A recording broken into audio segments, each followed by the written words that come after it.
I did not understand, when Amanda closed the office door behind her and looked at me the way someone looks at a truth they've already decided to speak, that the man I believed myself to be was about to become a memory I would one day defend rather than inhabit. At the time, I thought of myself as reliable in the way objects are reliable, unchanging, useful, defined by function. I had spent years cultivating that steadiness. I was a department manager, recently divorced, respected for my restraint. People trusted me because I didn't surprise them. I trusted myself for the same reason. Whatever uncertainty lived in me stayed unarticulated, folded neatly behind schedules and emails and the clean geometry of routine. Amanda had been my secretary for nearly 3 years. She was efficient without being invisible, warm without asking for intimacy. I noticed things about her only in the way one notices the weather, her calm voice on difficult calls, her ability to remember details I forgot, the way she sometimes paused before speaking as if she were checking not just her words but their weight. If there was anything unusual in how she regarded me, I told myself it was respect, or curiosity, or nothing at all. That afternoon had started ordinarily. A misfiled report. A delayed budget approval. I remember being mildly irritated at myself for caring so much. When Amanda asked if we could speak privately, I assumed it was procedural. Her hand on the door as she closed it felt ceremonial in retrospect, but at the time it barely registered. She didn't sit down. That should have been my first clue. Instead, she stood across from my desk, posture straight, expression composed in a way that suggested preparation. I asked if something was wrong. She said no, not wrong, important. I smiled, a reflex I used when I didn't know what else to do. What she said first was not about me. It was about observation. About how people perform themselves unconsciously, about how certainty can be a costume as much as doubt. I remember feeling a faint resistance, like when a conversation drifts toward philosophy and you don't know why. I told her we could schedule time later if this wasn't work-related. She nodded and said it was, just not in the way I was expecting. Then she said my name, slowly, and told me she thought I was living as someone incomplete. There are moments when you feel accused and recognized at the same time. This was one of them. I laughed, too quickly, and asked what she meant. She didn't flinch. She said she had noticed how carefully I inhabited masculinity, how deliberate every gesture seemed, how exhausted I looked when I thought no one was watching. She said it wasn't a criticism. It was an observation made with care. I should have ended the conversation there. I knew the rules. Power dynamics. Boundaries. Professionalism. But something in me, something tired of being managed, allowed her to continue. She asked me a question that felt absurdly simple. Had I ever wondered who I would be if I stopped performing competence and allowed myself to be seen as receptive instead? I told her I didn't know what she was implying. She said she wasn't implying anything. She was offering an experiment in self-understanding, one that would require trust, discretion, and honesty. She emphasized honesty in a way that made it feel less like a moral demand and more like an invitation. I remember the heat in my face, the sudden awareness of my body as an object being considered. Not desired, evaluated. There was fear in that, but also a strange relief. Being seen accurately, even if uncomfortably, carries its own kind of safety. She spoke about gender not as a destination but as a language, one that some people are taught fluently and others are taught to avoid. She said she believed I had been avoiding something not because it was shameful, but because it was unfamiliar. Her certainty unsettled me. I asked her why she cared. She paused then, and for the first time that afternoon, her composure softened. She said that part of her job, as she understood it, was to support clarity. Sometimes that meant calendars. Sometimes it meant courage. She said she had gone through her own reckoning years ago and recognized the signs in me, not the answers, just the questions. When she finally said the word, crossdressing, it landed without shock. It felt less like a revelation than a translation. A term for a private confusion I had never allowed myself to articulate. I did not protest, which surprised me. I did not agree either. I sat very still and tried to locate the emotion rising in me. It was not desire. It was not disgust. It was grief, faint but unmistakable, like realizing you had abandoned something before understanding its value. She did not suggest secrecy for its own sake. She suggested safety. She suggested reflection before declaration. She said that if I chose to explore this part of myself, it should be done thoughtfully, with attention to consequence, not just for me, but for the people whose lives intersected with mine. She spoke of accountability the way some people speak of love. I told her I needed time. She said of course. As she turned to leave, she added that whatever I decided, I deserved to know myself more fully than I currently allowed. After she left, I sat alone in my office and felt the shape of my certainty collapse. Not dramatically. Quietly. Like a structure revealed to have been hollow all along. I did not go home right away that evening.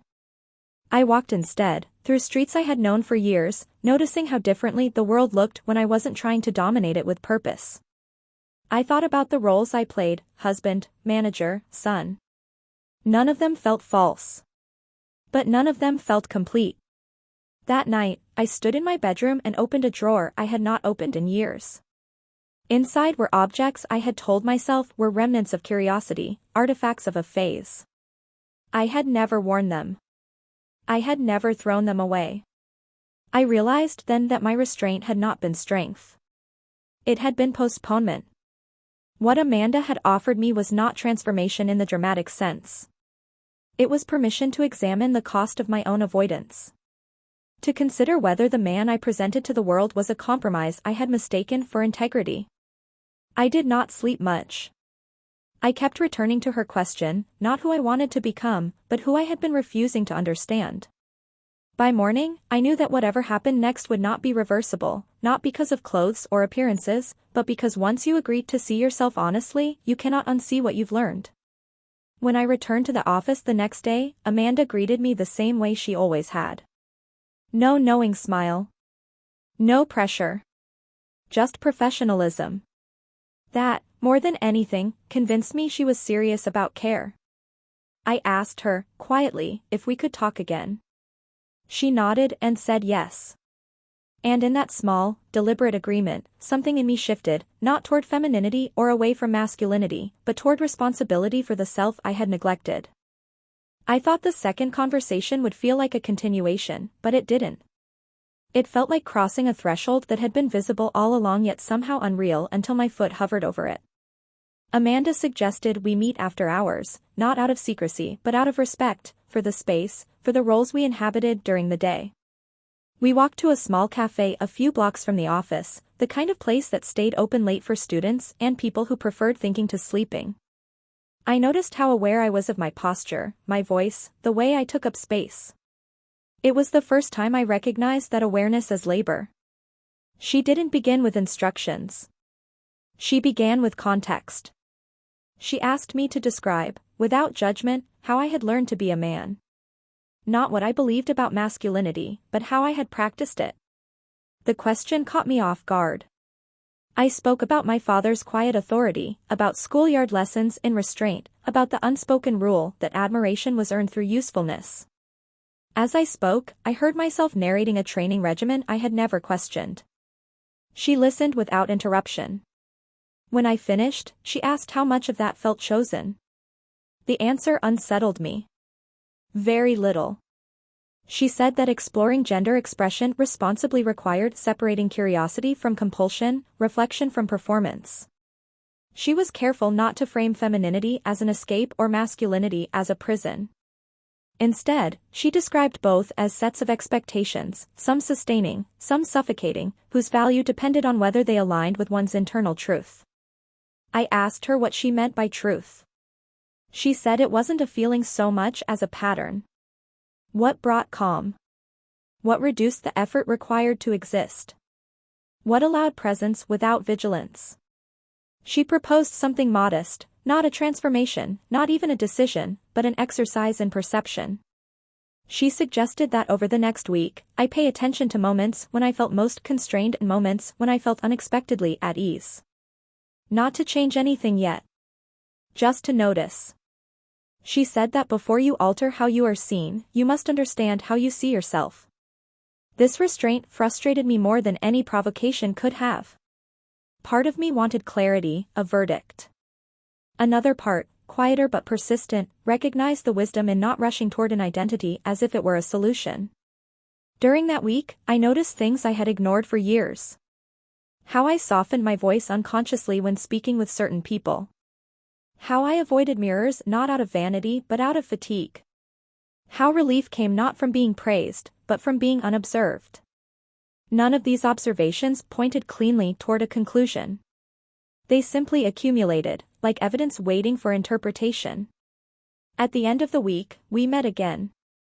This time, in my office, door open, daylight filtering in. I told her what I had noticed. She nodded, not as someone confirming a hypothesis, but as someone acknowledging a shared language. She asked if I was ready for the next step. I asked what that meant. She said it meant experiencing, briefly and safely, what it felt like to externalize a part of myself I had only examined internally. She was explicit about boundaries. This was not about secrecy or deception. It was about consent, my own, foremost. I hesitated, not because I feared the act itself, but because I feared the aftermath. What would it mean if it felt right? What would it mean if it didn't? She seemed to anticipate this. She said that learning something about oneself does not obligate immediate action. Knowledge can be held before it is acted upon. We agreed on parameters. Neutral setting. Limited time. No audience. No permanence. The care with which she outlined these conditions made the experience feel less like a transgression and more like a study of myself, by myself, with her as witness rather than guide. That evening, alone in my apartment, I stood before the mirror again. This time, I did not open the drawer impulsively. I did it deliberately. The objects inside felt different in my hands, not charged, not forbidden, but strangely ordinary. I moved slowly, attentively, as if learning a new dialect rather than adopting a disguise. What surprised me was not the visual change, which was subtle and almost beside the point. It was the internal shift. A loosening. A reduction in the constant self-surveillance I had mistaken for maturity. I did not feel transformed. I felt aligned, briefly, in a way I had not known I was missing. There was also grief. For years spent denying myself this simplicity. For relationships conducted at a distance from myself. For the version of integrity I had defined so narrowly that it excluded honesty. When Amanda arrived, professionally, respectfully, I expected embarrassment. What I felt instead was a quiet steadiness. She asked how I felt, not how I looked. I told her the truth, that I felt more present, and more vulnerable, than I had in years. She said that vulnerability was not a destination. It was a condition. One that required care, context, and choice. She reminded me that whatever path I chose next would intersect with other people's lives, expectations, and limits. She asked me to consider not just who I wanted to be, but how I wanted to be accountable. After she left, I changed back without urgency. The mirror reflected someone familiar again, but altered, not in appearance, but in awareness. I understood then that the question was no longer whether I could explore this part of myself, but whether I could do so with integrity. That realization did not simplify my life. It complicated it. But it also made it feel more honest. I used to believe that insight arrived as a moment. A realization sharp enough to divide before from after. What I learned instead, over the months that followed, was that understanding behaves more like weather, gradual, cumulative, sometimes contradictory. You don't wake up changed. You wake up noticing that what once felt natural now feels deliberate, and what once felt forbidden now feels simply unexplored. The carefulness of those early experiments gave way to something more demanding, integration. Not blending identities or choosing sides, but deciding how much truth I was willing to carry into the rest of my life without compartmentalizing it into something private and therefore fragile. Amanda was insistent about one thing from the beginning: this was not her journey to manage. She could reflect, ask questions, offer perspective, but the responsibility for meaning-making belonged to me. That distinction mattered more than I initially understood. It forced me to confront the temptation to outsource courage, to treat her insight as permission rather than invitation. At work, nothing visibly changed at first. I wore the same clothes, spoke the same way, performed the same role. But internally, the effort required to maintain that consistency increased. Not because it was false, but because it was no longer unconscious. Once you felt what alignment can be, even briefly, misalignment becomes louder. I found myself more attentive to the emotional textures of my interactions. I noticed how often authority relied on emotional distance, how frequently decisiveness was mistaken for certainty. In meetings, I began listening differently, not to prepare my response, but to understand what was actually being asked. This shift did not go unnoticed. Colleagues commented that I seemed calmer, more approachable. No one asked why. That, too, was instructive. Outside of work, the changes were harder to contain. My friendships had long been built around shared activity rather than disclosure. Sports, projects, problem-solving. When conversations drifted toward introspection, I had learned to redirect them. Now, that reflex felt dishonest. I began, cautiously, to speak with more specificity about my internal life, not about gender at first, but about uncertainty, about the cost of self-suppression. Some friends leaned in. Others grew quiet. A few made jokes, not unkindly, but defensively. I learned quickly that vulnerability invites interpretation as much as empathy. The most difficult conversations were with my family. I delayed them longer than I should have, telling myself I needed more clarity first. In truth, I was afraid of disrupting a narrative that had served us all: dependable son, uncomplicated man. When I finally spoke to my sister, I framed it carefully, emphasizing process over conclusion. I told her I was learning something about myself, that it didn't negate who I had been, but it complicated it. She listened, asked thoughtful questions, and then said something I hadn't anticipated, that she had always sensed a kind of sadness in me she couldn't place. That she was glad I was finally curious about it rather than resigned to it.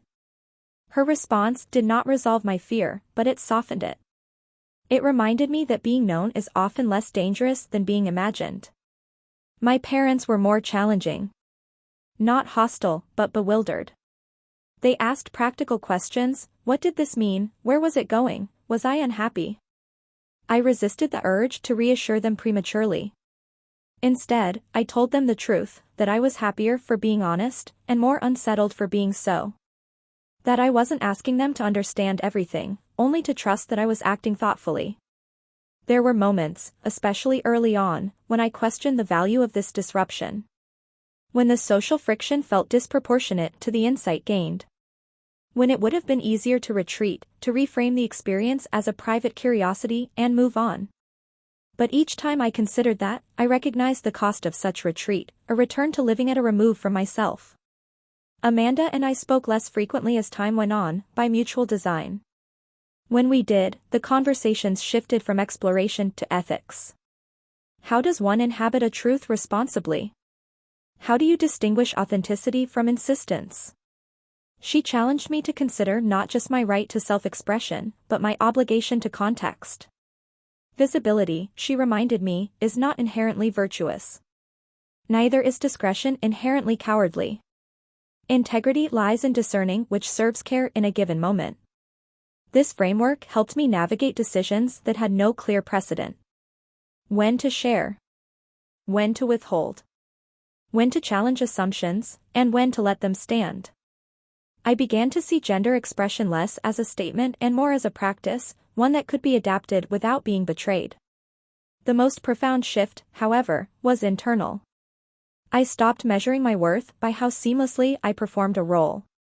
I began measuring it by how honestly I responded to my own experience. This did not make me softer in the way I had feared. It made me steadier. Less reactive. More willing to sit with discomfort without immediately resolving it. There were setbacks. Moments of doubt that felt like regression. Days when I missed the simplicity of ignorance. But even those moments taught me something, that growth is not linear, and that maturity is often the willingness to remain engaged when certainty recedes. Looking back, I no longer think of that first conversation with Amanda as the beginning of a transformation. It was the beginning of accountability, to myself, and to the people who would be affected by my choices. The external changes mattered less than the internal reorientation, from control to curiosity, from performance to presence. I had not become someone else. I had become someone more fully inhabited. The first time I chose to step outside my apartment presenting differently than I had my entire adult life, it was not an act of bravery. It was an act of fatigue. I had spent weeks negotiating with myself, setting conditions, revising them, postponing them. I told myself I was being careful, ethical, considerate. Some of that was true. Some of it was fear dressed up as responsibility.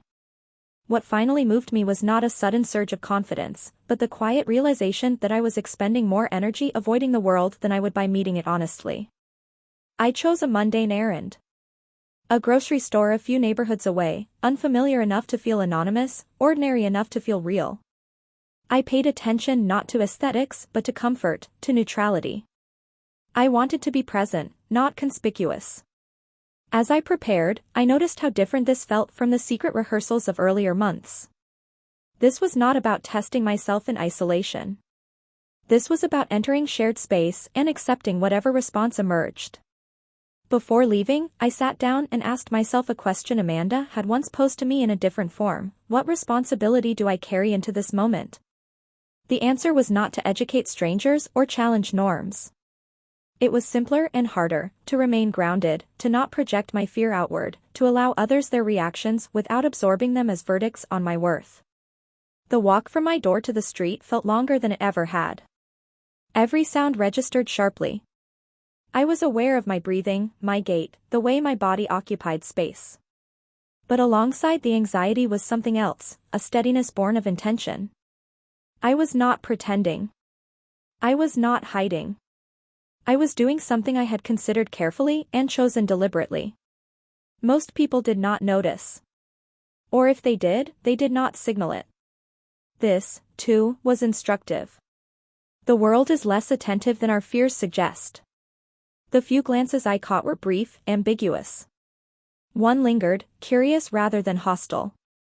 Another held recognition without commentary. Each interaction passed without incident, but not without impact. With every step, the internal volume of my self-criticism lowered. Inside the store, I moved slowly, not out of caution but awareness. I noticed how often I had once used impatience as armor. Now, I allowed myself to be unhurried. I stood in line, exchanged polite words with the cashier, accepted my receipt. Ordinary acts, rendered unfamiliar by honesty. When I returned home, I did not feel triumphant. I felt tired, but in the way one feels after telling the truth for the first time in a long while. The fatigue was clean. It did not carry regret. In the days that followed, I reflected less on how I had been perceived and more on how I had perceived others. I had entered that public space assuming scrutiny. What I encountered instead was complexity, people absorbed in their own lives, carrying their own uncertainties. The experience quietly dismantled the belief that my difference was an imposition. Difference, I learned, is only disruptive when framed as a demand rather than a presence. Work presented a more complicated terrain. The office was not anonymous. It was a network of expectations, histories, power structures. I did not rush disclosure. I thought carefully about timing, about context, about impact. When I did begin to adjust how I presented, subtly at first, then more confidently, it was with the understanding that professionalism is not defined by conformity, but by consistency of conduct. There were conversations. Some awkward. Some generous. One colleague asked, haltingly, if I preferred different pronouns. I told them I was still figuring that out, and thanked them for asking. That exchange mattered more to me than any declaration could have. It signaled that curiosity could coexist with respect. Not all responses were thoughtful. A few people withdrew. One made a comment framed as concern that felt more like discomfort. I resisted the urge to correct or convince. Amanda's voice echoed in my mind. Integrity is not measured by how forcefully you insist, but by how steadily you remain yourself. The most significant challenge was internal. As my external life adjusted, so did my internal standards. I could no longer excuse emotional distance as pragmatism. I could no longer claim ignorance of my own needs. Accountability, I learned, is not just about how others are affected by our choices, but about how we honor the truths we uncover. There were evenings when I mourned the simplicity of my former invisibility. When I missed the ease of moving through the world without explanation. But those moments were tempered by something deeper, the knowledge that ease purchased at the cost of authenticity is a fragile thing. It fractures under scrutiny. It isolates rather than protects. As months passed, my sense of self became less polarized. I stopped thinking in terms of before and after, man and woman, permitted and forbidden. I began thinking in terms of congruence. Was I acting in alignment with what I knew about myself? Was I extending to others the empathy I was asking for? Was I willing to accept the consequences of my honesty without resentment? The answer was not always yes. But the asking itself became a form of integrity. Amanda and I spoke once more during this period, not to mark progress, but to reflect on cost. She reminded me that growth often involves loss, not of identity, but of illusions. Illusions about control. About predictability. About being understood without effort. She told me that what I was doing mattered not because it was uncommon, but because it was careful. Because I was resisting the urge to turn self-discovery into spectacle or doctrine. By the end of that year, I was no longer thinking about transformation as an event. It had become a practice, one that required humility, patience, and a willingness to remain unfinished. I understood then that the value of my experience was not in its visibility, but in its capacity to make me more attentive to the invisible struggles of others. I had not arrived at an answer. But I had arrived at myself more often, and more honestly, than I ever had before. There is a particular loneliness that arrives not when you are unseen, but when you are seen inaccurately. It is quieter than rejection, more corrosive than hostility. It took me time to recognize that this loneliness, not fear, was the true adversary of the life I had been living. As my outward life grew more congruent with my inward understanding, I discovered that clarity does not simplify relationships. It clarifies them. Some bonds deepen under that light. Others reveal limits that were always present but politely obscured. The most challenging adjustments were not public but private moments when I was alone with myself, no audience to accommodate, no expectations to manage. In those spaces, questions surfaced that no amount of external validation could answer. What did I want when no one was watching? What felt sustaining rather than affirming? Was I pursuing expression, or was I still negotiating permission? I had assumed that self-acceptance would feel expansive, like relief. Sometimes it did. But more often it felt exacting. Honesty, I learned, demands specificity. It requires you to name not just what you are becoming, but what you are relinquishing. I was letting go of the idea that my life could remain untouched by my own growth. That loss carried real grief. One evening, after a long day of conversations that required more composure than I felt I had, I sat alone and allowed myself to acknowledge a difficult truth. I did not want to be brave all the time. I did not want to be exemplary. I wanted to be ordinary without being invisible. That desire, too, deserved respect. This realization shifted how I approached visibility. I stopped treating every appearance as a statement. I began choosing when to be seen and when to be quiet, not out of shame, but out of discernment. This was not retreat. It was rhythm. Just as no one lives entirely in performance or entirely in privacy, I learned that integrity lies in moving consciously between the two. There were still moments of misrecognition. A stranger's assumption. A well-meaning but misplaced compliment. A question asked too quickly, without care. Early on, these moments had felt like tests I was failing. Now, I began to see them as mirrors, reflecting not who I was, but how limited our shared language still is around complexity. I stopped internalizing every misunderstanding as a personal failure. At work, my role evolved in subtle ways. I became more attentive to power, how it operates not just through authority, but through norms. I noticed how often policies assumed sameness, how rarely difference was considered unless it disrupted efficiency. I found myself advocating, quietly and persistently, for flexibility, not just for myself, but for others whose needs had long gone unspoken. This was not activism in the grand sense. It was stewardship. An application of empathy made practical. One afternoon, a junior employee confided in me about their own uncertainty, not about gender specifically, but about belonging. They spoke of feeling out of step, of performing competence while hiding confusion. As they spoke, I recognized an earlier version of myself. I listened without rushing to reassure. When they finished, I told them something I wished I had heard years ago, that uncertainty is not a flaw, and that asking honest questions is a form of professionalism, not a threat to it. That conversation stayed with me.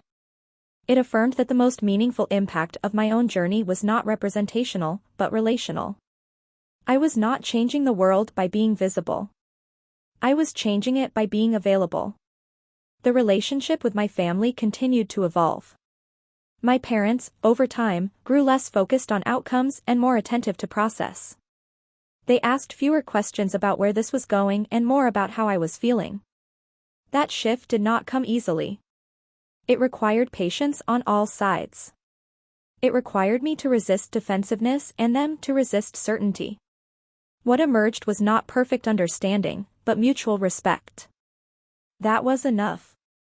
There were also moments of reckoning. Times when I recognized that my pursuit of authenticity had inadvertently centered my experience at the expense of others' readiness.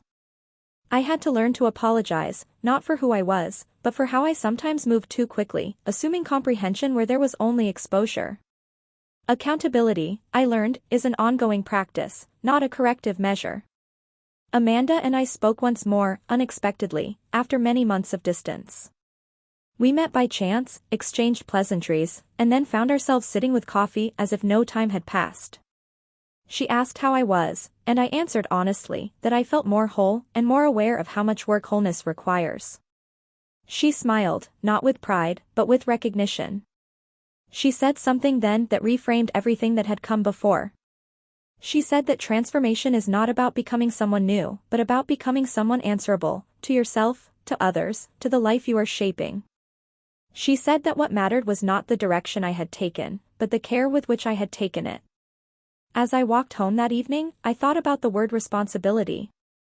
For much of my life, it had meant obligation, duty performed at personal cost. Now, it meant something else. It meant responsibility, the capacity to respond thoughtfully to what life reveals, rather than reactively to what it demands. I understood then that my journey was not exemplary because it involved gender expression. It was meaningful because it involved listening, to discomfort, to desire, to consequence. The specifics mattered, but the ethic mattered more. I had stopped asking who I was allowed to be. I had started asking how I could live in a way that made room for complexity, my own and others. That question did not resolve itself. It continued to unfold, day by day, choice by choice. And in that unfolding, I found something I had not expected, a quiet confidence that did not depend on certainty, only on care. The last change was the quietest, and for that reason, the one I trust the most. It did not arrive with a decision, or a declaration, or even a clear sense of arrival. It arrived as a shift in how I measured a good day. For most of my life, a good day had been one in which nothing went wrong, no conflict, no exposure, no missteps requiring explanation. Increasingly, a good day became one in which I had responded well to what did go wrong. One in which I had remained present when retreat would have been easier. One in which I had chosen care over control. This recalibration altered how I remembered my past. I stopped narrating my earlier life as a mistake that needed correction. I began to see it as preparation, imperfect, constrained, but sincere within the limits of what I had known. That reframing mattered. It allowed me to hold my former self with compassion rather than judgment. Without that, any self-acceptance I claimed would have been conditional, fragile. I thought often about responsibility, especially as it intersected with visibility. There is a temptation, once you've crossed a certain internal threshold, to believe that being seen is itself a moral act. I resisted that idea. Visibility can be generous, but it can also be careless. It can illuminate, but it can also flatten. I learned to ask myself, repeatedly, who is this for? What does this moment require? Am I acting out of integrity, or out of a need to be affirmed? These questions did not restrict me. They steadied me. They kept my choices tethered to context rather than impulse. Over time, my sense of gender expression settled into something that felt less like exploration and more like residence. Not fixed, not declared once and for all, but lived. Some days leaned one way, some another. Many days were unremarkable in that regard, and I came to cherish those most of all. Ordinary days, lived honestly, turned out to be the most radical thing I could offer myself. The world, predictably, did not reorganize itself around my clarity. Misunderstandings still happened. Assumptions still surfaced. There were moments of discomfort that had nothing to do with growth and everything to do with other people's limits. I stopped treating those moments as puzzles to be solved. Not every tension requires resolution. Some require boundaries. Some require patience. Some require nothing more than not internalizing what was never truly about you. One afternoon, years after that first conversation in my office, I found myself sitting across from a stranger on a long train ride. We spoke casually at first, then more openly. At some point, they shared something personal, an uncertainty they had never voiced aloud. I listened, recognizing the familiar tremor beneath their words. When they asked how I had learned to be so at ease with ambiguity, I surprised myself by answering simply, by stopping my efforts to outgrow it. Ambiguity, I had learned, is not the enemy of integrity. Avoidance is. That understanding reshaped how I moved through the world. I became slower to judge, quicker to listen. I noticed how often people perform certainty because they believe it is required of them. I noticed how hungry many are for permission to be unfinished. My own experience did not make me an expert, but it did make me attentive. Attention, it turns out, is one of the most ethical forms of engagement we have. I no longer thought of Amanda as the catalyst of my transformation, though she had been essential. She had not changed me. She had recognized me at a moment when I was prepared, if not ready, to recognize myself. What I took from her was not instruction, but a model of care, care that does not rush, does not claim ownership, does not confuse insight with authority. In time, our paths diverged fully. That, too, felt right. The story was no longer about how this began, but about how it was sustained. If there is an education embedded in this experience, it is not about gender alone. It is about how easily we confuse roles with selves, and how much effort it takes to disentangle them once they harden. It is about the moral weight of honesty, not as confession, but as alignment between inner life and outward conduct. It is about empathy, not as an abstract virtue, but as a daily discipline shaped by listening, restraint, and accountability. I have learned that identity is not something you assert once and defend forever. It is something you tend. Neglected, it becomes rigid. Overmanaged, it becomes performative. Attended to with care, it becomes a source of steadiness rather than anxiety. The man I was is still with me. Not as a mask, not as a failure, but as a foundation. The woman I sometimes appear as is not an invention, not a costume, but a facet of presence that had waited patiently for permission to be expressed. I no longer need to arbitrate between them. They coexist without argument when I stop demanding coherence at the expense of truth. What I know now, and what I wish I had known earlier, is that self-acceptance is not self-indulgence. It is a form of responsibility. When you understand yourself more honestly, you reduce the harm caused by projection, resentment, and repression. You become less brittle. More capable of meeting others where they are, rather than where you need them to be. My life did not become easier in the way I once imagined ease. It became clearer. And clarity, while demanding, has proven durable. It has allowed me to live with fewer apologies born of confusion, and more apologies born of genuine accountability. It has allowed me to choose my actions with an awareness of consequence rather than fear. If this story matters, it is not because it is exceptional. It matters because it is ordinary in a way we too rarely honor, a person learning, slowly and imperfectly, to tell the truth without spectacle, to change without erasure, to belong without disappearing. I am still becoming. I expect I always will be. But I am no longer estranged from myself in the process. And that, I have learned, is not a destination, it is a practice, sustained by empathy, integrity, and the courage to remain present even when certainty is unavailable. That is the life I am living now. And it is, finally, one I recognize as my own.